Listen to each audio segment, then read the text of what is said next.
नाभ मिली केवट नहीं, कैसे उतरे पार, कैसे उतरे पार, पतित को विश्वास न आवे।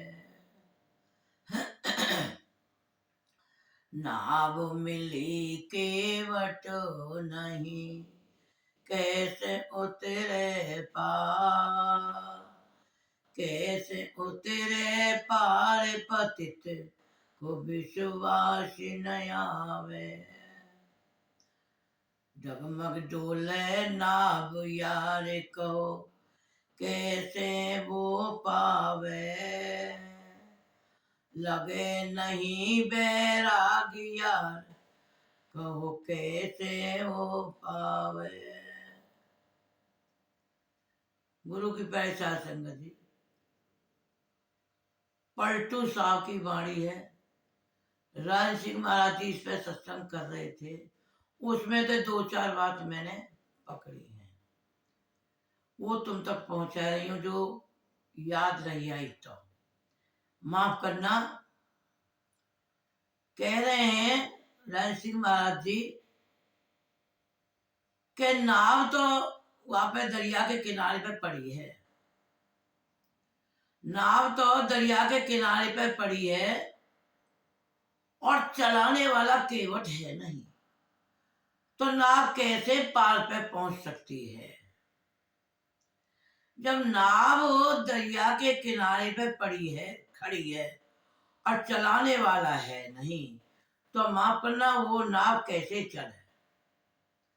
बड़े प्यार से महाराज सिंह महाराज जी बता रहे हैं कि ये शरीर तो मिल गया है, इसमें कोई बताने वाला, चलाने वाले आत्मन को कोई बता ना सकता है कि तेरा धूमधाम कहाँ है। बड़े प्यार से संत महात्मा बताते हैं कि भाई तेरी देश देश नहीं है, तेरा कौम कौम नहीं है, तेरी दे दे नहीं है, तू एक आत्मा है।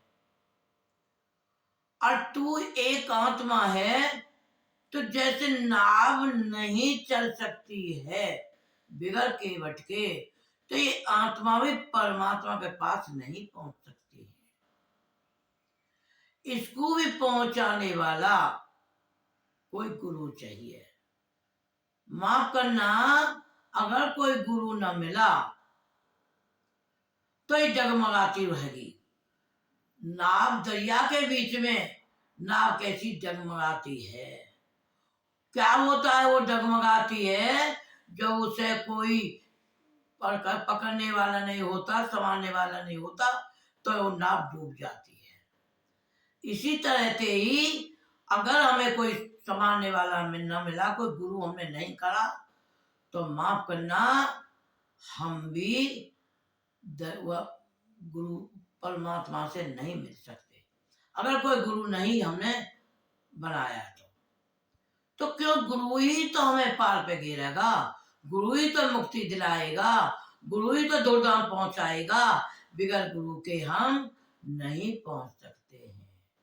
बड़े प्यार से यहाँ कहा है, अरे नाम के बिना तेरी कैसे होगी मुक्ति, गुरु के बिना तेरी ना होए मुक्ति, गुरु के बिना तेरी ना होए मुक्ति, नाम के बिना तेरी कैसे होगी मुक्ति, बालापन तेन खेल गमाया, बालापन तेन खेल गमाया, खेला फुटबॉल बजाई ने चुटकी, खेला फुटबॉल बजाई तेन चुटकी, गुरु के बिना ते ना होए मुक्ति, नाम के बिना ते ना होए मुक्ति। नाम के बिगर हमारी मुक्ति नहीं हो सकती है। हम जहां से आए हैं अपने धाम से, हमें अपने धाम की भी पता नहीं है, हमें अपने घर की भी पता नहीं है, कौन है, हम कहां से आए हैं। संत महात्मा में समझाते हैं कि बिगड़ संतों के और बहुत बहुत संतों के साथ में अत्याचार हुए हैं, बहुत बहुत संतों पे पंडितों ने, दुनिया वालों में अत्याचार करे हैं पंडितों पे। क्यों? कि मैं दर्शन महाराज जी की वाणी में पढ़ा, दर्शन सिंह महाराज जी क्या बता रहे हैं कि काशी में एक गुरु पहुंच गया, काशी में एक गुरु पहुंच गया। तो गुरु वहां जब पहुंच गया तो गुरु ने वहां जाकर के झोंपड़ी डाल ली, झोंपड़ी डाल ली। वहां लोग बाग आने लगे, लोग बाग आकर के उनके पास बैठने लगे, गुरु पास पहुंचने लगे। अब क्या हुआ, वो गुरु जी जो है वो कबीर साहब थे, कबीर साहब ने वहां जाकर के झोंपड़ी में डालकर वह परमात्मा की चर्चा करने लगे। वो क्यों, संतों के पास तो एक अथाह होती है तो सच्चाई की, अच्छाई की। अब वहां उनकी आदत देखते हैं कि भाई बहुत अच्छी बात बताते हैं, बहुत सच्ची बात बताते हैं। वहां पब्लिक आने लगी, वहां दो चार आए, फिर वहां संगत जुड़ गई, संगत आने लगी। वहां के काशी के भाई पंडित कहने लगे कि ये कौन आ गया ऐसा कि जो ये, माफ करना, इनने तो हमारी हमन कथा सब छुड़ा दिए, अब हमारी आमद भी कम है गई। तो उन्होंने अपने आपस में मीटिंग करी, कहने लगे इसे यहाँ से भगाओ, कि क्या उपाय होनी चाहिए, किस तरह से भगाएं, क्या कि बेजित करवाओ।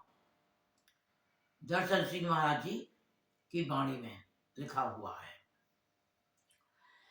अब वो वहां पहुंचे, वहां पहुंच करके पंडित लोगों ने ऐलान करवा दिया, डोंडी पिटवा दी गांवों में कि कबीर के यहाँ लंगर है और लंगर चलेगा और कबीर के यहाँ खाना, सब लोग आए लंगर खाने के लिए।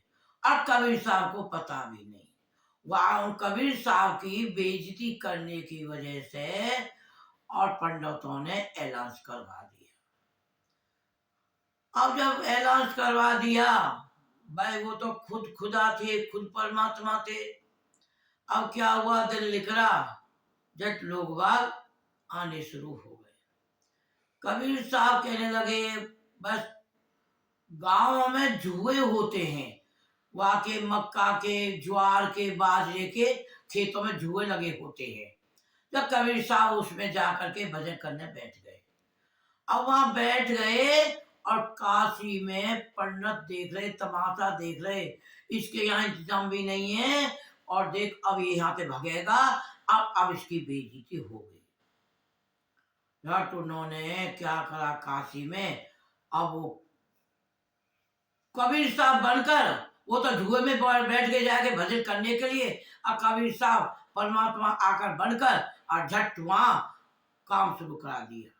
श्यामगिरी ला करके, हलवाई बुला करके, और भैया उन्होंने तो झट लंगर शुरू कर दिया, लंगर शुरू कर दिया। इतना लंगर चल रहा, इतना लंगर चला, लंगर करते करते अब 4 बज गए।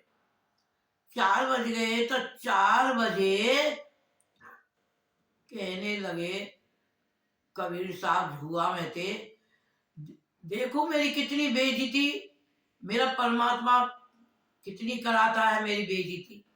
अब जब वो कबीर साहब निकले तो 2 आदमी भगे जा रहे, कहने लगे कि भाई सन्नाटा तो बहुत जोर का था, भाई रायता बहुत गजब का था। कबीर साहब कहने लगे कि मेरा परमात्मा है, क्योंकि संत तो एक होते हैं मालिक से।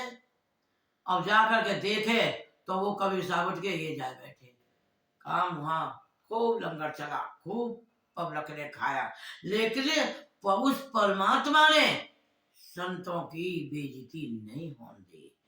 तो संतों पे तो ऐसे ऐसे होते हैं, संतों की जब परमात्मा एकाएक होता है तो उनकी कैसी बेइज्जती हो जान देगा। तो इसीलिए कहा है कि गुरु के बिगड़, फिर उसने कहा यहाँ कि कबीरा तेरी झोपड़ी गिरगिट तिनके हाथ। अरे कबीरा तेरी झोपड़ी, परमात्मा ने कहा तेरी गिरगिट तिनके हाथ, अरे अपनी करनी कर चलो, तू क्यों हो उदास। हम अपने काम को करें, हम उदास न हो, लेकिन ऐसे नहीं दुनिया में हम काम कर रहे हैं, नहीं, परमात्मा के, हम गुरु के नाम पर हैं, हमारी कभी भी बेइज्जती नहीं हो सकती है।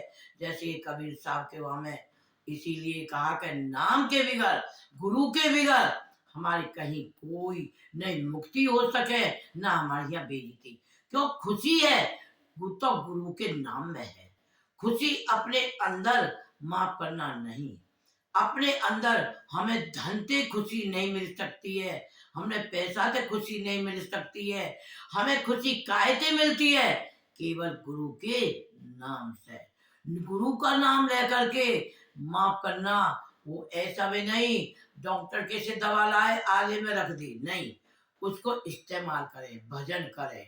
तो बड़े प्यार से यहाँ कहा है कि नाम के बिना तेरी कैसे होगी मुक्ति, गुरु के बिना तेरी नाय होए मुक्ति। बालापन तेन खेल गमाया, खेला फुटबॉल बजाई तेने चुटकी, नाम के बिना तेरी कैसे होगी मुक्ति। आया बुढ़ापा खसी बाई ने सताया, आया बुढ़ापा खसी बाई ने सताया, कमर दर्दे गोरे दर्द नाय होए भगती, कमर दर्दे गोरे गोरे दर्द नाय होए भगती, नाम के बिना तेरी कैसे होगी मुक्ति। माफ करना, बुढ़ापे में नहीं हो सकता है भजन, भजन होता है तो माफ करना जवानी में होता है, बालापन में वैसे नहीं आती होती है, एक जवानीपन में ही माफ करना, एक हम अपने को संभाल सकते हैं।